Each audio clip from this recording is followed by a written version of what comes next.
Good morning বন্ধুরা, welcome back to my channel. সবাই কেমন আছো? আশা করছি যে যেখান থেকে আমার এই ভিডিওটা দেখছো সবাই ভালো আছো, সুস্থ আছো। আজকে হচ্ছে শনিবার, এখন বাজে ওই সকাল 8টা কি 8:30 হবে। এখন থেকেই তোমাদেরকে সাথে নিয়ে ব্লগটা শুরু করলাম। আশা করছি ব্লগটা তোমাদের ভালো লাগবে। ঘুম থেকে উঠেছি ওই 7টার দিক করে, তখন থেকে আর ব্লগটা তোমাদের সঙ্গে শেয়ার করা হয়নি।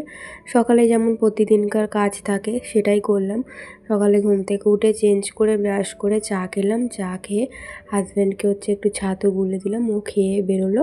আর মেয়ে এখনও ঘুমোচ্ছে। আজকে মেয়ের স্কুল আছে, শনিবার যেহেতু ছুটি থাকে, মানে মাসে 2টো শনিবার স্কুল হয় আর 2টো শনিবার ছুটি থাকে। আজকে স্কুল হবে, আজকে হচ্ছে ওর ড্রয়িং আছে, পিটি আছে, পরীক্ষা আছে। তো তাই জন্যে যেতেই হবে আজকে। আর আমি নইলে শনিবার স্কুলে পাঠাই না ওকে। মাসে যে 2টো শনিবার স্কুল হয় আমি ওকে পাঠাই না। খুব একটা ক্লাস হয় না বলতে ওই পিটি ড্রয়িং ছাড়া আর অন্য কোনো সাবজেক্টে মানে ক্লাস হয় না। রুটিনে থাকে কিন্তু করাই না, তাই জন্য মেয়েকে পাঠাই না শনিবার। আর গরমকালে তো একদমই পাঠাই না।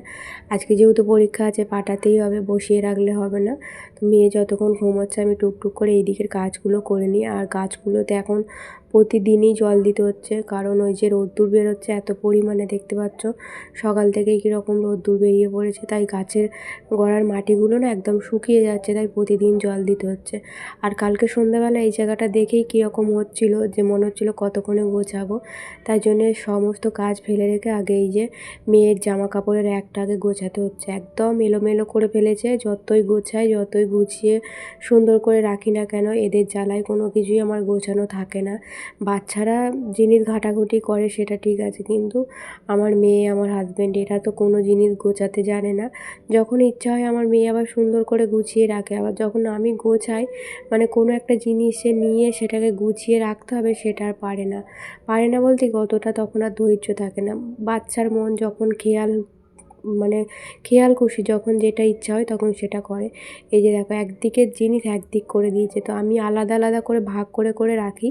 একদিকে জামা রাখি, একদিকে প্যান্ট রাখি, একদিকে ফুল প্যান্ট রাখি, হট প্যান্ট একদিকে রাখি, আর ইনারগুলো আর একদিকে রাখি। কিন্তু আমার মেয়ে একটা একটা করে বার করেছে আর এদিক ওদিক করে দিয়েছে। তো সেই জন্যই কালকে থেকেই আমি ভাবছিলাম কতক্ষণ এই র্যাকটা গোছাবো। আজকে গোছাচ্ছি তো তোমাদের 2 দিন পর র্যাকটা আমি দেখাবো। 2 দিন কি 1 দিন পর তোমাদের র্যাকটা আমি দেখাবো কী অবস্থা করে আমার মেয়ে। মানে কোনো জিনিস গুছিয়ে রাখতে জানে না বেশিক্ষণ। তো তাই জন্য সকালবেলা উঠেই আগে ওই টুকিটাকি যে কাজগুলো ছিল সেগুলো করে নিলাম। নিয়ে এখনও ঘর দালান পরিষ্কার করা হয়নি, ঘর দালান পরিষ্কার করব। তো আগে এই জায়গাটা পরিষ্কার করে নিয়ে তারপরে ঘর দালান ঝাড়ু দেবো। আর আজকে রান্নাবান্না বলতে সেরকম রান্নাবান্না তো করতেই হবে, রান্না না করলে খাবো কি, কিন্তু সেরকম রান্নাবান্না করব না। শনিবার তো আমাদের নিরামিষ হয়। হাজব্যান্ড বলছিল একটু মুগের ডাল করতে, কিন্তু মুগের ডাল খেলে তো হাজব্যান্ডের মানে পেটে সয় না। তবু খাওয়ার জন্য এ করে, ও খেতে ভালোবাসে মুগের ডাল, তারপরে বিউলির ডাল, এগুলো খেতে না খুব ভালোবাসে। কিন্তু ওই যে পেটে সহ্য হয় না, খেলে গ্যাস হয়, অম্বল হয়। তো ও বলছিল অনেক করেই আমাকে বলে গেছে যে একটু মুগের ডাল বানাবে, কিন্তু আমি বানাবো না। যেটা খেয়ে শরীর অসুস্থ হবে সেটা কি আমি খাওয়াতে পারি বলো? তাই জন্য কী করব, একদম সেই বেলার দিকে 12টা 12:30টার দিকে ফ্যান ভাত করে ফেলবো, আলু সেদ্ধ দেবো, ওই দিয়ে আজকে দুপুরটা কোনো রকম হয়ে যাবে। আর আমার তো কোনো কিছুই খেতে ভালো লাগছে না। শরীর মানে সর্দির কারণে মুখে স্বাদ নেই, জিভে কোনো স্বাদ নেই, কোনো জিনিসের গন্ধ পাচ্ছি না, তাই জন্য কোনো কিছু খেতেও ভালো লাগছে না। তো চলো চারিদিকের ঘর দালান পরিষ্কার করে নিই, বাইরেটা ক্লিন করে নিচ্ছি। তো তারপরে হচ্ছে যাব ঘর ক্লিন করতে। রান্নাঘরটা ক্লিন হয়ে গেছে সেটা তোমাদের সঙ্গে শেয়ার করিনি। এখন দালানটা, বেডরুমটা, মানে প্রতিদিন যেভাবে আমি আর কি আমার ঘর দালানগুলো ক্লিন রাখি সেটাই তোমাদের সঙ্গে শেয়ার করি আর কি। আর আমার তো ডেলি ব্লগ, ডেলি যেটা করব সেটাই তোমাদের সঙ্গে শেয়ার করবো। আর একঘেয়ে হয়ে যায়, কিন্তু আমি তো বাইরে খুব একটা বেরোই না যে তোমাদের সঙ্গে নিত্য নতুনভাবে ব্লগ শেয়ার করব। সারাদিন ঘরেই থাকি, খুব মাঝে সাঝে একটু আধটু বাইরে বেরোই, কিন্তু বাইরে বেরোলে তখন আর ব্লগ শেয়ার করা হয় না। এখন যেহেতু আমি প্রতিদিন ব্লগটা শেয়ার করছি, চেষ্টা করব বাইরে বেরোলে তোমাদের সঙ্গে শেয়ার করব। আগে তো একদিন ছাড়া ব্লগ শেয়ার করতাম, দেখতাম কি যেদিন বাইরে বেরোচ্ছি সেদিন আমি কোনো রকম ব্লগই মানে শুরু করিনি। তো এই হয়, এখন যেহেতু ব্লগ ডেলি আমি করছি তো তোমাদের সঙ্গে কিছুটা হলেও শেয়ার করব। আসলে বাইরে বেরিয়ে আমি ক্যামেরা অন করতে পারি না, কেন বলো তো? আমার হাজব্যান্ডের সঙ্গে গেলে একটু সমস্যা হয়, ও সব কিছুতেই তাড়া দেয়। আর আমি যখন একা বেরোই কিংবা মেয়েকে নিয়ে বেরোই তখন দেখবে আমি একটু হলেও তোমাদের সঙ্গে শেয়ার করি। হাজব্যান্ডের সঙ্গে বেরোলে শেয়ার করা হয় না। তো সব তো ওদিকটা ক্লিন হয়ে গেছে, ফ্রিজ ট্রিজ এগুলো সব পরিষ্কার করে নিয়েছি, ডাস্টিংয়ের কাজ যেগুলো থাকে। তো এখন এই মেশিনটা পরিষ্কার করছি। মেশিনটা 2 দিন হয়ে গেল পরিষ্কার করা হয় না, তাই আজকে একটু ঝেড়ে মুছে নিলাম। আর এই জায়গাগুলোয় তো ধুলো বেশি হয়, কারণ একদম জানালার ধারে যত ধুলো উড়ে উড়ে আসবে আর সব এই জায়গাগুলো ভর্তি হয়। তো ক্লিনের কাজটা হয়ে গেছে। এখন এই যে রান্নাঘরটা ভালো করে ঝাড়ু দিয়ে নিচ্ছি, যেহেতু রান্নাঘরের ক্লিন কাজ হয়ে গেছে তো তাই জন্য ঝাড়ুটা দিয়ে নিলাম। দিয়ে আর এখন এই যে দালানে চলে এসেছি। আর দালানে দেখো, এখানে না হচ্ছে আমার একটা প্যাকেট থাকে, যাবতীয় নোংরা কাগজপত্র প্যাকেট সবাই প্যাকেটের মধ্যে ঢোকানো থাকে। কিন্তু এই যে আমাদের ঘরে আরও দুটো মানুষ আছে, কোনো দিন কোনো জিনিস, একটা যে চিপসের প্যাকেট খেলো, কুরকুরের প্যাকেট খেলো, সেটা যে প্যাকেটের মধ্যে ভরবে, ভরবে না। এই জায়গাটা একদম প্যাকেটে প্যাকেটে পুরো ভর্তি হয়ে থাকে। প্রতিদিন সকালে উঠে আমাকে একটা একটা করে কুড়িয়ে কুড়িয়ে প্যাকেটে ভরতে হয়। এগুলো নোংরা করে আমার মেয়ে, আমার হাজব্যান্ড কোনো দিন পরিষ্কার করে গুছিয়ে করে না কোনো কাজ। তো বললেও শোনে না। আমার মেয়েকে বললে তো একদমই শোনে না, হাজব্যান্ড তবু মাঝে মাঝে শোনে। কী বলবো বলো তো, এরা হচ্ছে মানে কী বলবো, ধৈর্য নেই এদের, কোনো জিনিসে ধৈর্য নেই, সব কিছুই তাড়াহুড়ো করে করবে। তাই কিছু বলি না, যা করছে করুক। ওরা ভাবে পরিষ্কার তো ঠিক হয়েই যাবে, প্রতিদিনকার ঘর পরিষ্কার ঠিক হয়েই যাবে, তাই জন্য ঘর নোংরা করে। তো চলো, এখন দালানটা পুরো ঝাড়ু দেওয়া হয়ে গেল। আর ঘরটা তো আমি আগেই ঝাড়ু দিয়ে নিয়েছি, সেটা তোমাদের সঙ্গে শেয়ার করা হয়নি। মেয়ে ঘুম থেকে উঠে পড়েছে, ও গেছে ব্রাশ করতে, আর আমি এদিকে চলে এসেছি বিছানাটা গোছাতে। তো একদিন ঠান্ডা একদিন গরম, এই করে করেই দিনটা কাটছে। 2 দিন আগে এত ঠান্ডা, মানে এত ঠান্ডা বলবো না, মানে ওই এমনি ওপরের সিলিং ফ্যান চালিয়েও গায়ে চাদর দিতে হচ্ছিলো।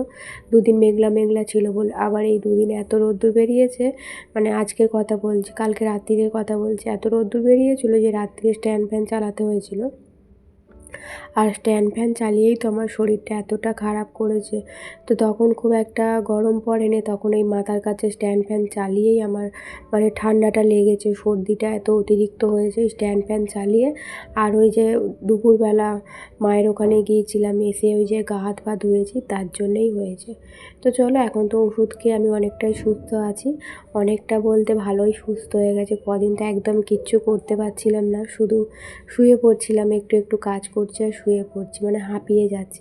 তো আজকে আমার শরীরটা অনেকটাই ঠিক আছে, তাই ঝটপট করে ঘরের কাজগুলো সেরে নিয়ে চান টান করে এখন এই যে পুজো করে নিলাম। পুজো করে শাড়িটা ভাঁজ করে নিয়ে, আর মেয়ে স্কুলে যাবে, রেডি হয়ে গেছে, রেডি হয়ে বলছে মা কী খেয়ে যাব।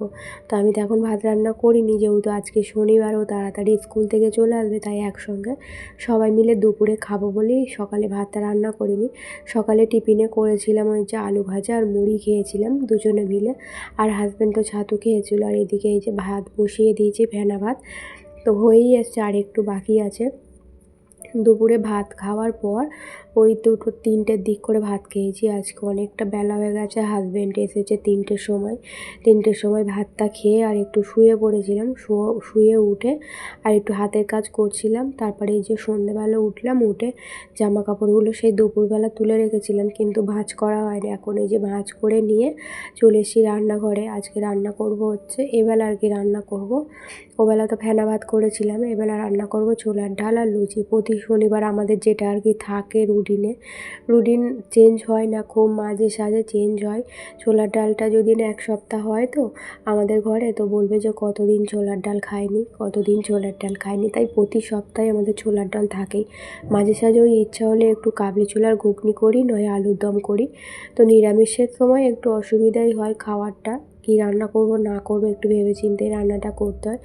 তো প্রেশার কুকারে সেদ্ধ বসিয়ে দেবো। আর ছোলার ডালটা খুব একটা সেদ্ধ হতে টাইম লাগে না, তাই আগে থেকে ভিজিয়েও রাখতে হয় না। ওই 2টোর মতো সিটি দিলে, 2টো কি 1টা দিকে সিটি দিলে সেদ্ধ হয়ে যায়। আর মটর কড়াইটা মানে ওই দুপুরবেলা ভেজাই, 3টের দিক করে ভেজাই, আর সন্ধেবেলা রান্না বসাই, ওতে হচ্ছে 2টো করে সিটি দিলে গলে যায়। আর আমি তো গ্যাস একদম স্লো করে দিয়ে সেদ্ধ করি, তাই 2টো একটা সিটি দিলে সেদ্ধ হয়ে যায়, ভালো ভালো সেদ্ধ হয়। আর ছোলার ডালটা তো 2টো সিটি দিলে একদমই গলে যায়, ভেজানো থাকে না। তাও আমাদের এখানে ছোলার ডালটা এত ভালো তো একটুতেই সেদ্ধ হয়ে যায়। আর মায়েদের ওখানে এসব কড়াই জাতীয় জিনিসগুলো একদম সেদ্ধ হতে চায় না। মা শুধু বলে যে তোদের ওখান থেকে এনে দেওয়ার জন্য, কিন্তু সব সময় তো আর সম্ভব হয় না, আর মনেও থাকে না। মায়েদের খুব একটা এই কড়াই জাতীয় জিনিস খাওয়াও হয় না রাত্তিরে। মা কী করে বলো তো, একবেলা রান্না করে নেয়, দুবেলা খায়, শুধু রাত্তিরে রুটিটা করে আর কি। অভাবের সংসারে যেমন হয় তেমনই করে। তো সবারই ইচ্ছা হয় একটু ঘুগনি, একটু মানে নিত্য নতুন খাবার রাত্রির দিকে, কিন্তু মায়েদের সেইভাবে সম্ভব হয় না বলে করে না। ওই একবেলা রান্না করে দুবেলা খেতে হয়। তো চলো, এখন তো কড়াইটা সেদ্ধ বসিয়ে দিলাম। এখানে আদাটা পেস্ট করে আলাদা রেখেছিলাম, শনিবারে ব্যবহার করা হয় বলেই আলাদা আলাদা করে রেখেছিলাম। আগে তো সব কিছু একসঙ্গে রেখে দিতাম, এখন এই যে আলাদা করে রেখেছি, তাহলে আর আমাকে আলাদা করে আবার পেস্ট করতে হয় না। নইলে প্রতি শনিবার আমাকে আবার নতুন করে মশলা করতে হয়, যেহেতু সব ঠেকাঠেকি হয়ে থাকে বলে আবার নতুন করে মশলা করতে হয়।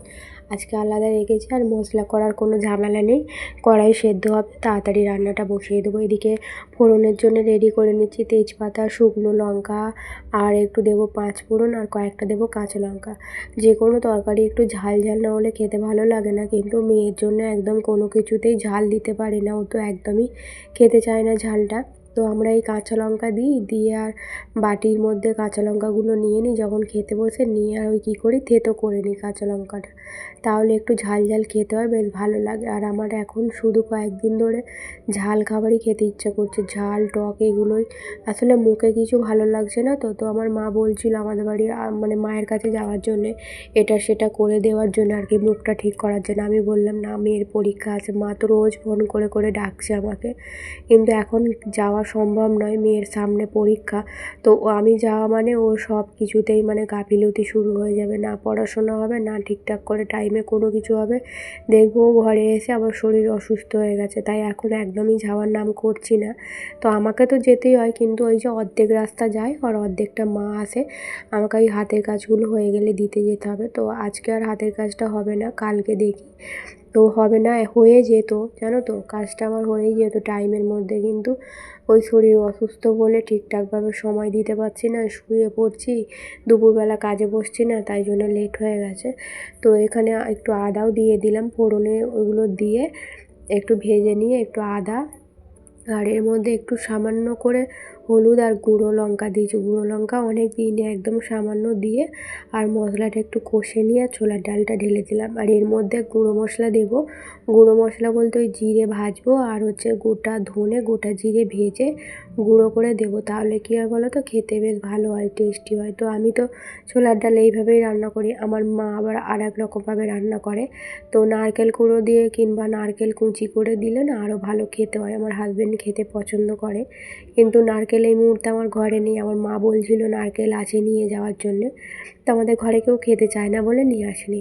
তো এখন বাজে ওই রাত্রি 9:30 মতো বাজে, এই যে লুচি ভাজছি, মানে লুচি বেলছি, একটা মানে হাওড়ায় যাচ্ছে, একটা কলকাতায় যাচ্ছে, একটাও আর গোল হচ্ছে না। তাড়াতাড়ি করে করছি তো খিদে পেয়ে গেছে জানো তো, আমার মেয়ে একদম মানে কি বলবো, থাকতে চাইছে না, এত খিদে পেয়ে গেছে, তাই তাড়াতাড়ি করে বেলছি। একটা শিয়ালদা একটা হাওড়ায় এরকমই হয়ে যাচ্ছে, আঁকা বাঁকা হচ্ছে। তো চলো, পেটে তো খাবো, যা হোক হলেই হলো। তো লুচি একটা একটা করে ভেজে নিচ্ছে, আর আমার মেয়ে আমার পেছনে দাঁড়িয়ে আছে, মানে হলেই ও নিয়ে গিয়ে খেতে বসে পড়বে। আর আমার মেয়ের থেকে আমার হাজব্যান্ডের আরও বেশি খিদে পেয়েছে। ও আসলে সন্ধ্যাবেলা টিফিন করেনি কিছু, মাঝে সাঝে টিফিন করে, আবার মাঝে সাঝে করে না। তো আজকে কিছু খায়নি, বিস্কুটও খায়নি চায়ের সঙ্গে। তো বন্ধুরা চলো, আজকের ব্লগটা এই পর্যন্তই, টাটা।